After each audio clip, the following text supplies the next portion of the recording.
Good morning, everybody. Before I call the meeting to order, I want to start by saying a huge thank you first off to our firefighters.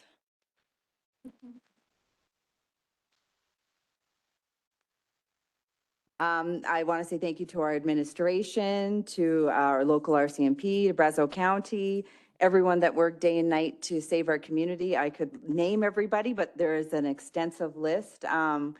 Just amazing. Thank you so much from the bottom of our hearts. It's just all seems so surreal. And what a glorious day, all this rain coming down. So yeah, it's hard to believe that all of this has happened, but yeah, I mean, words can't express the gratitude and the thanks for saving our community. So a big thank you to everyone for working very hard. And yeah, just thank you so much. Also big thanks to Tom and Hans for working hard to get the pool opened on the weekend. Thank you so much. I know that I drove by yesterday and it was filled. The parking lot was filled. So that was really nice to see. I know a lot of people really appreciated that. So thank you for that. And to Adam too, because Adam worked very hard on that. Okay, so we'll call the meeting to order at 9:01 a.m. And I'll start by acknowledging that we are gathered on Treaty 6 lands, a part of the traditional territories of the many First Nations, Métis, and Inuit in Alberta. The town of Drayton Valley is grateful for the knowledge keepers and elders and the stories and teachings that they share of these lands and its people. As our member of council, I'd like to adopt the agenda as presented. Thank you very much. Tom, all in favor? That is carried. So we have our first delegation, or our only delegation this morning, Drayton Valley Community Foundation, to talk about the Emergency Relief Fund. Good morning. Thanks for coming. Come on down. You can grab another chair if you want to sit or you want to stand.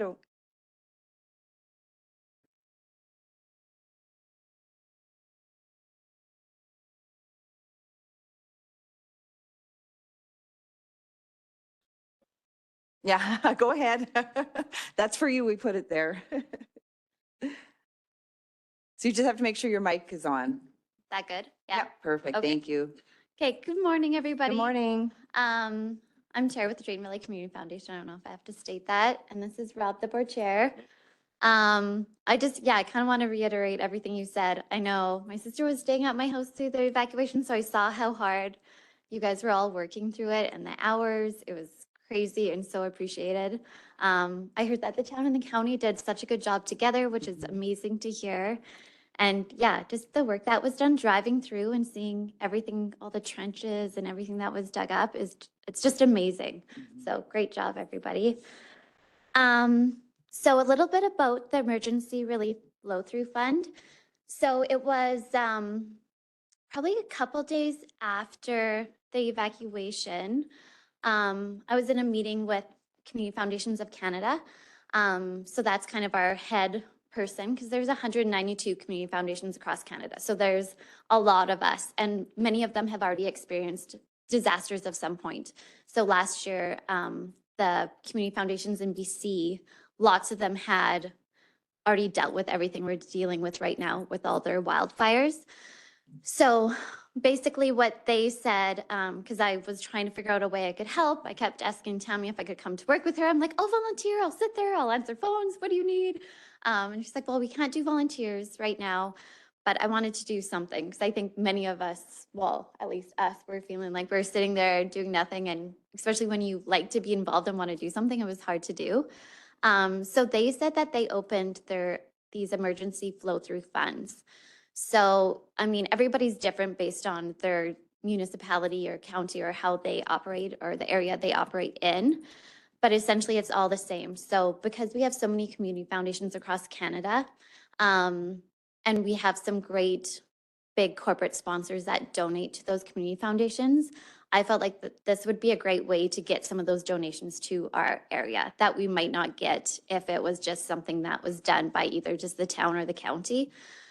So I brought up this idea to do this emergency relief flow through. We wanted to start it off with DVCF as the holder, just so we could get it rolling as fast as possible. And then we could make sure that all the funds are evenly distributed, or distributed by need, I guess, what areas need it the most. So right now, we only have about $4,100 in it, but I have talked to many community foundations and some corporate sponsors too, and I do believe we'll see some bigger money rolling in soon. I just haven't received it yet. Similar to council, everything takes a little bit of time to get amounts of money going. So yeah, I'm hopeful to see that soon, but right now we just have 4,100, and the aim is, I would like to say it was an emergency side, but also now we're kind of past that point. In the future, I think it'd be great if we could have something that could be set up to be utilized at that time. But because it's so much after the fact now, it is more going to be focused on rebuilding and maybe restructuring things so that next time, if this occurs, we have a better idea of what we can do.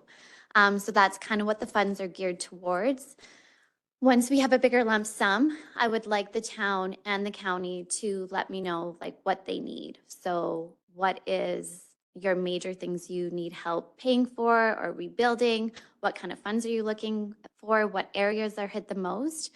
And then we'll just distribute the funds based on where that need is. So if it's like the town needs this much because they have all this kind of stuff and the county only needs a small portion because that's all they have, then that's just how the funds will distribute. So it's really just based on what you guys tell me the need is how we will do it.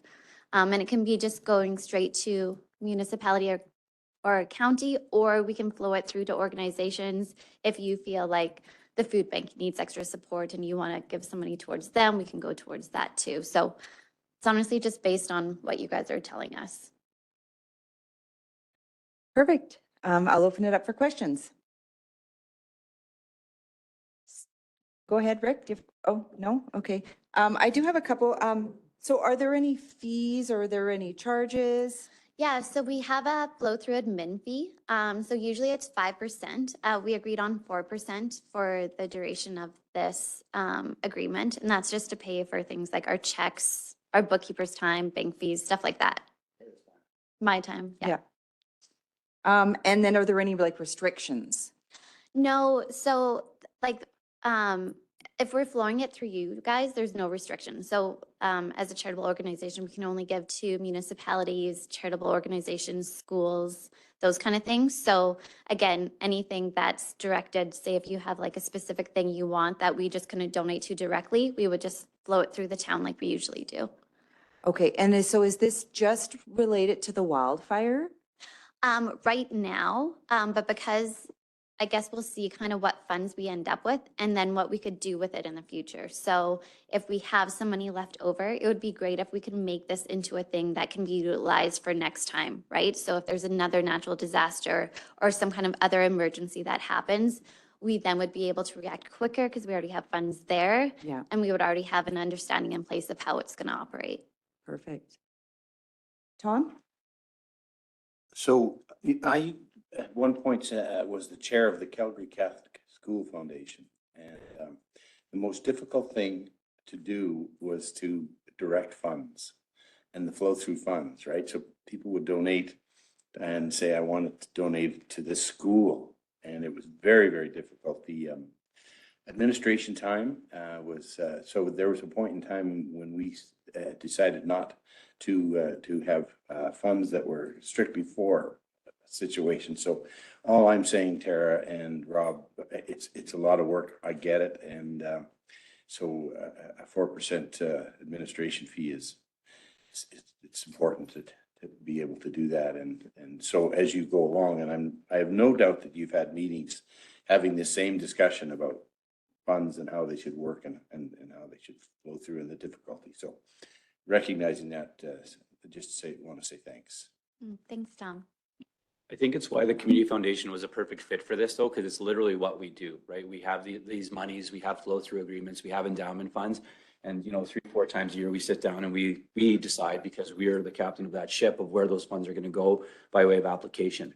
This is a little bit different because we're going to be partnering with the town, the county, et cetera. You guys are the ones that are going to be the applicants basically to say, hey guys, here's the need.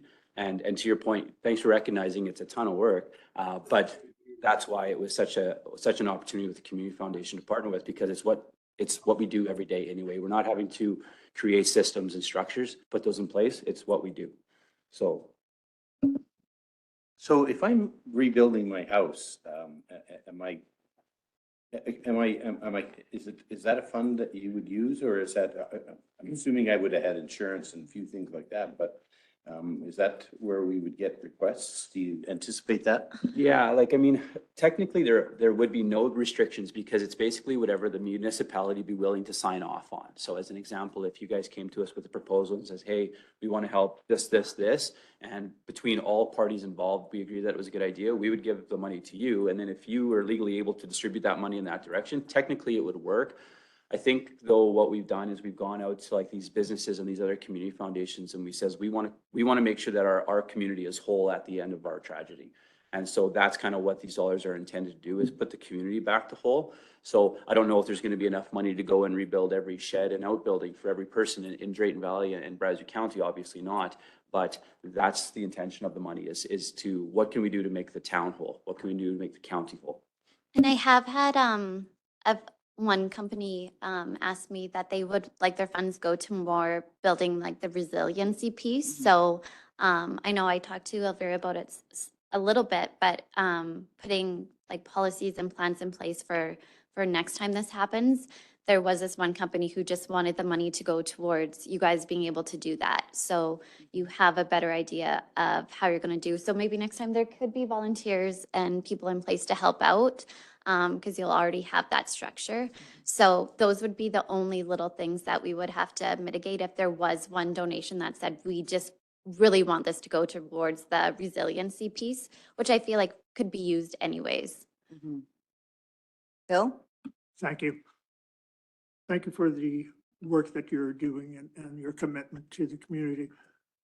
My question is this only for private individuals, or can nonprofits, can corporations, everybody can qualify? Yeah, for sure. Like I mean, it could go to individuals for sure. That wasn't my original intention, just because I think that would get very tricky of if there's not enough funds, how do you decide which person gets it first? And hopefully they would all have insurance to cover that.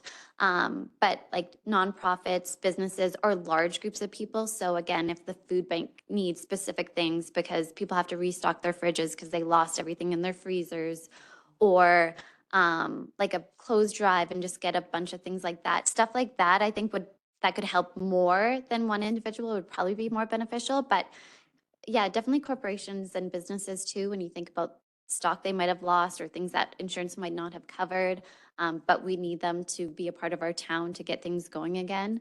I think that would be really important. I think it's difficult for us to speculate on what we could potentially do. Like if you don't know what the needs are, it's really hard to say, well, we could do this, we could do that. And that's kind of like with the way that we do it with the application process is we put it out to the community. We say, we don't know what your needs are. We're sitting here with some money, but we don't know what your needs are. But if you can come to us and say, here's what our needs are, then we can actually vet one need against the other, right? And we can say, okay, well, we have X amount of dollars and Cause for Critters needs this, and the food bank needs this, and the school needs this. And then we can then say, okay, well, we feel like, you know, that this is the greatest need that we can address first, whereas this one can be potentially tabled for another 6 months until there's more money available. So it's kind of like, what could it be? Nobody knows until like those needs are actually brought to the table. And I don't think that's percolated yet. I don't think that those have bubbled up to the top yet. Obviously, there's the direct needs of getting people back to town, which you guys obviously crushed and got everyone back to home and stuff like that. Now is when we're going to see those needs percolate to the top. And once they do, then that's when we sit down and we have the conversation to direct these funds. I know just one thing I saw, because I was watching the videos you guys were putting out, which is great. And so like the guards, like the dozer guards, I don't know if you guys will be responsible for putting all those back, but that could be a cost that we could help with, right? Renting that equipment, things like that. That was just something I was thinking of that's going to be affecting so many people's property. I don't know what that will look like, but things like that was running through my mind when I was watching those kind of videos.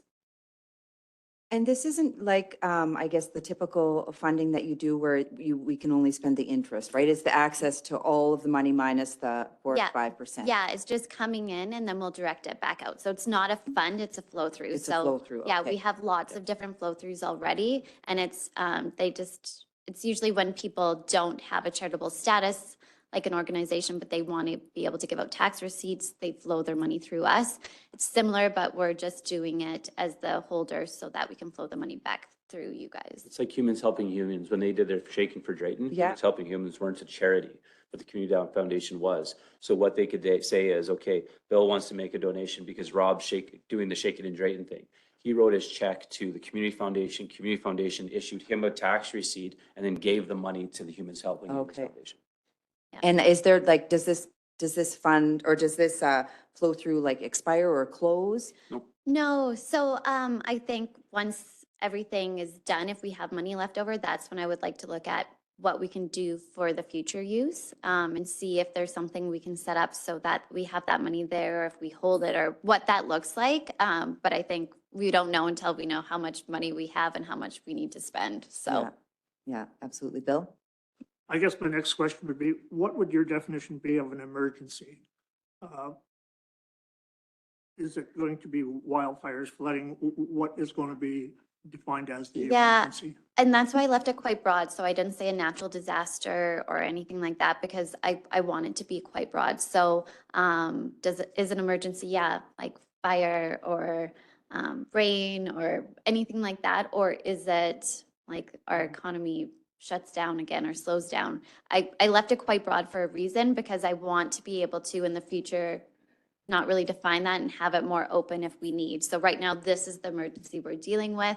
Again, if we have funds left over, I think we could outline that better, what we would like that to look like if we want it to be in this kind of just a natural disaster versus an economic one. But yeah, that would be something that we would only have to look at if we had money left over at the end. I think that's what it is. It's case by case, Bill, right? Like, nobody expected a health emergency when COVID came around, right? But nonetheless, it was an emergency. So I would suggest that that would fall into the emergency category. This obviously was an emergency. So it's one of those things where we wanted to keep it as broad as possible, to keep it as flexible as possible. So that if an emergency came up, something that, if you sit down and say fire, flood, this, well, then something happens over here and you're stuck, your hands are tied. You can't pivot over to that emergency. We're just going to call it an emergency fund. And then, the powers that be at the time when those emergencies happen can determine whether or not then that's an emergency. And the powers that be is going to be the current council of both town and the county and the community foundation. Colin? So I guess the ask today is for the town and county essentially to come up with some criteria. Is that? Yeah, like what you think you might need. Again, we don't have a lot of funds in here. I am hoping with these talks that it will be growing. But until I see the actual checks, I don't want to get my hopes up. But yeah, like if you make a list of like, hey, this is what we're needing, this is kind of the dollar value, that would be great because then at least we have something to aim towards. And it would actually help me even with talking to some of these donors I've been talking to, like the bigger community foundations and corporations, because they keep asking, well, what do you need? I'm like, I don't know. I don't know what kind of dollar value. So if you have an idea, that would be great because then I could go back to them with that because it's so hard for me to speculate. Well, and that's the interesting point you bring up because it's not just companies and people that are like right now, the money that we have in hand are the people that wanted to donate $100 and $150, all that type of stuff. Tara's been talking to corporations that are talking about significant amounts of money donations, and we're just kind of waiting for that. But the other thing that we open up is those community foundations. The Vancouver Community Foundation has $1 billion. The Edmonton one has 700 million. These types of people are calling us and saying like, hey, how much money do you need? What do you need it for? And if we could give them actual tangible things where it's like, look, we need this much money to do this, there is a chance where they have just so much money in their own crisis relief fund or their own emergency fund that they'll just pivot it over to us, right? That's the collaboration that we have and the power that we have with the community group that we're a part of. Mhm. Right. So in order to, I guess, avail of those opportunities, is there kind of a timeline here that we're looking at that we need to have something to use?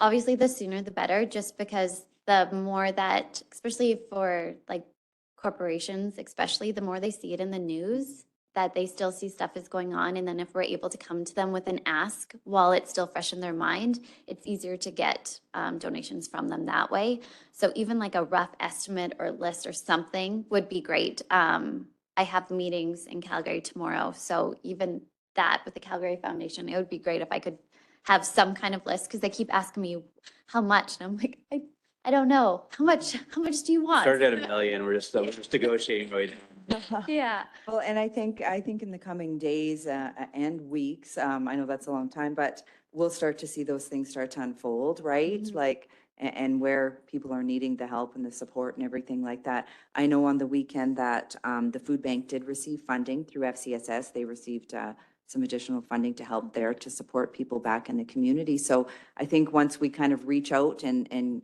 start to hear a little bit more, then we'll be able to, I think, get a better list, hopefully, in the Yeah, coming and days. I think that's what we'll communicate back to the community foundation, especially them.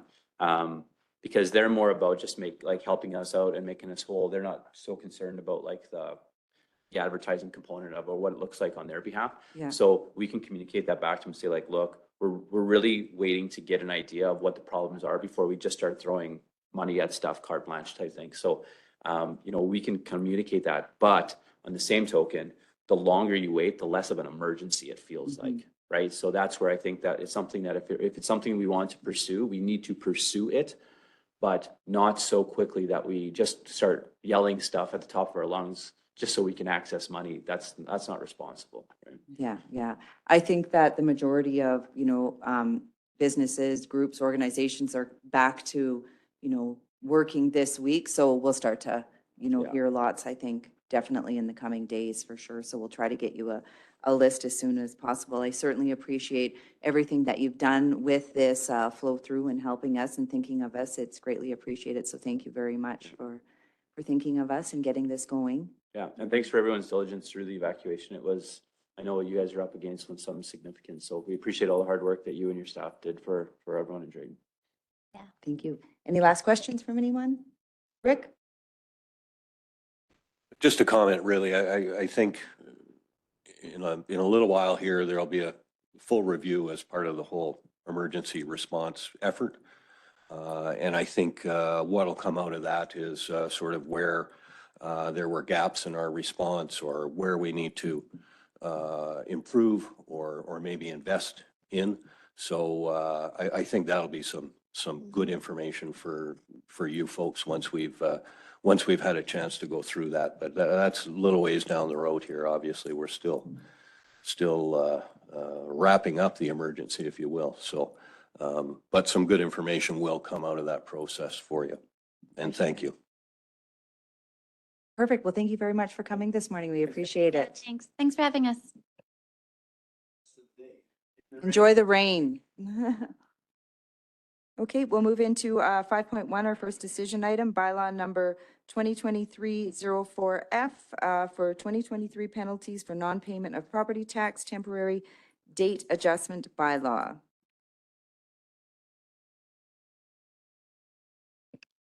Good morning, everybody. So this is a bylaw to change the deadline for tax notices from June 30th to July 31st. Just to allow for that period of time while we were evacuated.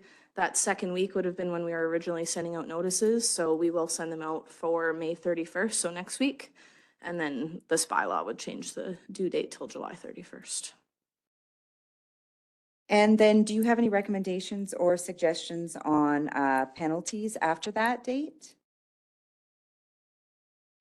So right now, the penalty bylaw is 15% of the current year balance on, which would be August 1st, I guess, or July 31st, August 1st.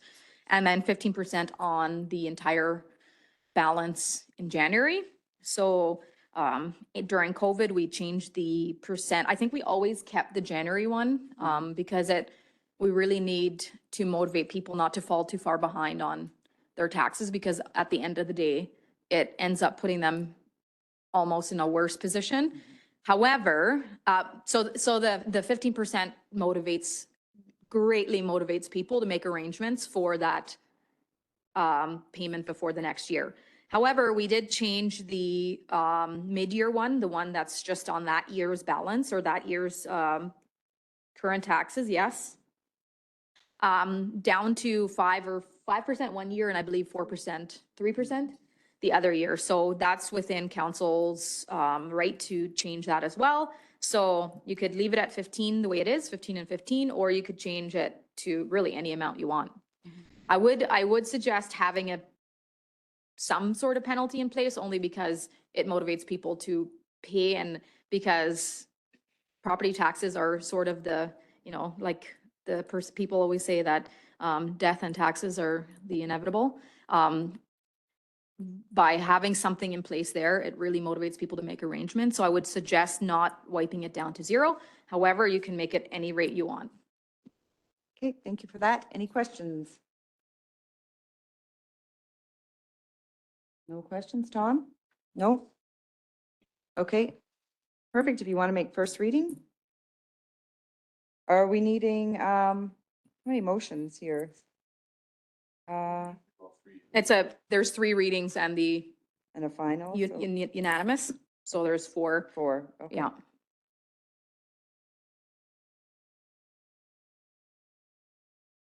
Okay, Tom, you want to make that?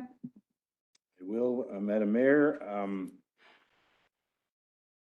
that I make a motion that council give first reading to 2023-04F, 2023 penalties for non-payment of property taxes, temporary date adjustment bylaw as presented. Thank you for that. And we don't have to say the date, like the adjustment from June to July 31st? So if you look at the attached bylaw, it has that adjustment in there.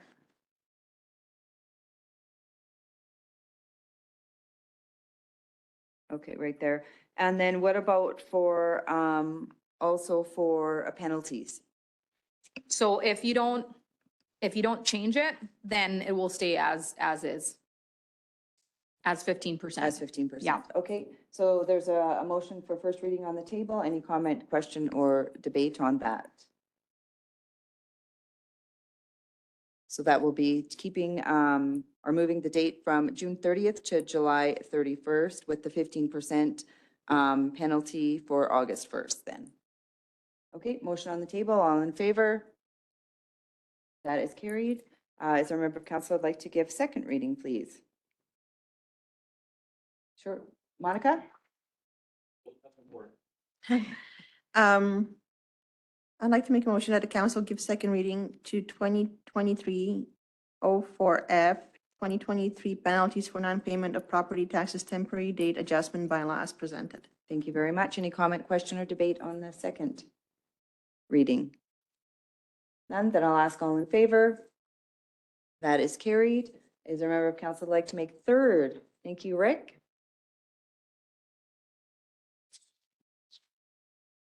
I'll make the motion that council give unanimous consent to third reading to 2023-04-F, 2023 penalties for non-payment of property taxes, temporary date adjustment bylaw as presented. Thank you very much. Any comment, question, or debate?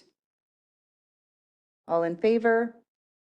That is carried, and I'm needing a motion for third and final reading. Monica?